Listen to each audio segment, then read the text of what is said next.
मार्गदर्शक कार्यक्रमाचं आयोजन आपण करतो आहोत। त्यासाठी विशेषत्वे राष्ट्रीय सेवा योजना कवयित्री बहिणाबाई चौधरी उत्तर महाराष्ट्र विद्यापीठ जळगाव यांच्यातर्फे आणि विशेषतः संपूर्ण भारतातच नव्हे अवघ्या विश्वाला ज्या एका वेगळ्या प्रकल्पाने जोड घातली आहे ते मियावाकी प्रकल्पाची मुहूर्तमेळ आपण आपल्या परिसरामध्ये पहिल्यांदा करतो आहोत। तर हे अकिरा मियावाकी जपानी शास्त्रज्ञ त्यांनी ही मुहूर्तमेळ केली आणि त्याच्या माध्यमातून फक्त भारतच नव्हे मलेशिया आणि इतर देशांमध्ये सुद्धा त्याचं बघता बघता फार मोठं जंगल त्यांनी ते तयार केलेलं आहे आणि तोच प्रकल्प आपल्या महाविद्यालयात व्हावा असं माननीय कुलगुरू महोदय आणि विशेषत्वे माननीय राज्यपाल परिषद नियुक्त सदस्य आदरणीय राजेंद्र नन्नवरेजी आणि राष्ट्रीय सेवा योजना विभाग आदरणीय सचिनजी नांद्रे यांचा आग्रह होता।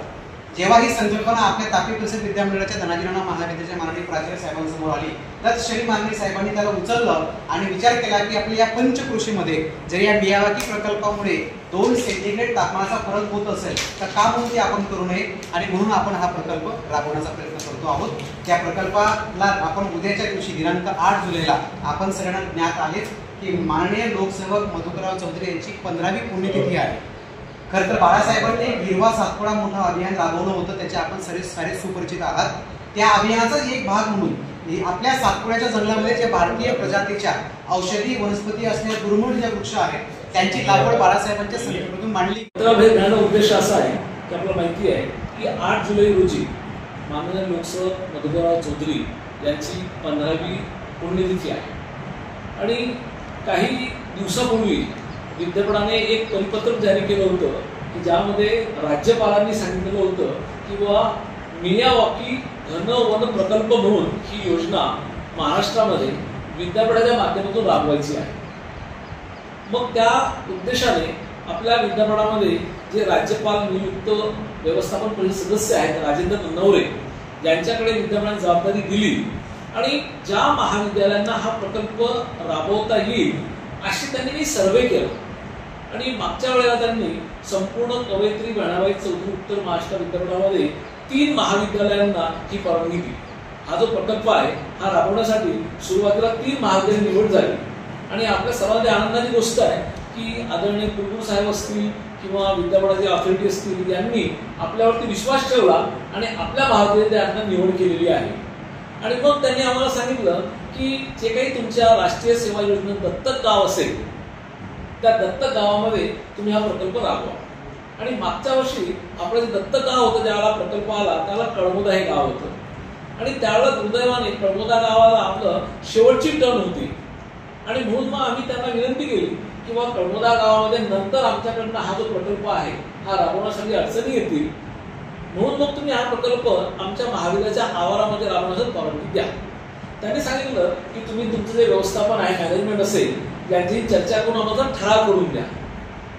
मग मी संस्थेचे अध्यक्ष आदरणीय शिरीष दादा आणि सर्व संस्थाचे पदाधिकारी असतील त्यांच्यासमोर हा विषय ठेवला आणि त्यांनी अतिशय आनंदाने सांगितलं की सर आपल्याकडे 1 एकर जागा आहे कारण त्याला कमीत कमी अर्धा एकर जागा पाहिजे असते हा प्रकल्प राबवायला। आपल्याकडे 1 एकर जागा आहे जे आपलं ग्राउंड आहे त्या बाजूला जी काही एक स्टेडियमची आहे जागा तर त्या स्टेडियमच्या मागच्या बाजूला म्हणजे दामोदर नाना प्रबोधिनी आणि स्टेडियमच्या मध्ये ते 1 एकर जागा आहे। त्या 1 एकर जागेमध्ये आपण हा जो मियावाकी प्रकल्प आहे हा राबवतो आहोत। आता हा जो प्रकल्प आहे या प्रकल्पाकरता आपल्याला विद्यापीठाकडनं 50,000 रुपयाचा आर्थिक सहाय्य मिळणार आहे आणि बाकीचा खर्च जो आहे तो आपल्याला करायचा आहे। माहिती आपण तुम्हाला दिलेली आहे। तर याचा उद्देश असा असतो की तुम्ही ज्या भागामध्ये लावता आहात त्या भागामध्ये जी वनस्पती वाढते ती वनस्पती तुम्हाला लावायची आहे। मग आपल्याकडे सातपुडा पर्वत जो आहे त्या सातपुडा पर्वतामध्ये ज्या स्पेसीज आहेत वनस्पतीच्या त्या आपल्याला या ठिकाणी लावायच्या आहेत ज्याच्यामध्ये मग लिंब असेल नंतर मग तुमचं अर्जुन असेल पहावा असेल बेल असेल तर ही जी सातपुडा पर्वतामध्ये वाढणारी झाडं जी आहे ही झाडं आपल्याला त्या ठिकाणी लावायची आहे। त्याचा उद्देश असा की ही झाडं तिथल्या भागामधल्या वातावरणाशी एकरूप होतात आणि लवकर वाढतात म्हणून सातपुडा पर्वतामध्ये जी झाडं असतील ती झाडं आपण या ठिकाणी लावणार आहोत। आम्हाला त्या झाडाच्या प्रजाती ज्या आहेत त्या आम्हाला मिळालेल्या आहेत आणि एक चांगला असा प्रकल्प आपण करणार आहोत। त्याकरता आपल्याला अजून हिरवांकुर हरित संस्कार ही एक नाशिकची उत्तर निर्माण होईल आणि जे काही वृक्षतोड असेल किंवा जो काही पाण्याचा अपव्यय असेल तो वाचेल आणि एक जनजागृती करता आपल्याला हा प्रकल्प राबवायचा आहे. तर आपल्या सर्वांना प्राचार्यांमध्ये नम्र विनंती करतो की आपण आपल्या वर्तमानपत्रामधनं ही जी बातमी असेल या बातमीला प्रसिद्धी द्यावी आणि त्याच्या कार्यक्रमाला येऊन आपण त्या कार्यक्रमाचं वृत्तांकन करावं आणि त्या वर्तमानपत्रामध्ये द्यावं. आपल्याला जर काही या विषयाबद्दल आपल्याला काही प्रश्न असतील तर आपण विचारा, त्याचे आपण करू. वृक्षारोपणाचं कार्य हे संपूर्ण महाराष्ट्रभर राबवत आहे. एक अतिशय चांगलं पुस्तक त्यांनी पब्लिश केलेलं आहे. त्या पुस्तकामध्ये तो वृक्ष, त्याची संपूर्ण शास्त्रीय माहिती, त्या वृक्षाबद्दल माहिती, त्याचे काय फायदे आहेत, त्याच्यापासून कुठल्या वनस्पती औषधी आपल्याला तयार करता येते, ही संपूर्ण माहिती या पुस्तकात त्यांनी दिलेली आहे. यांचं सहकार्य लाभतं आहे. त्यांचं सहकार्य असं लाभतं आहे की आपण ज्या ठिकाणी वृक्ष लावणार आहोत त्या ठिकाणी त्यांनी एक प्रयोग केला की एक हायड्रोजन असतं, केमिकल असतं. हे हायड्रोजन जर आपण ज्या ठिकाणी वृक्ष लावला त्या ठिकाणी त्या हायड्रोजनचं सोल्युशन करून जर आपण ठेवलं, टाकलं, तर जमिनीची पाणी शोषून ठेवण्याची कपॅसिटी वाढते.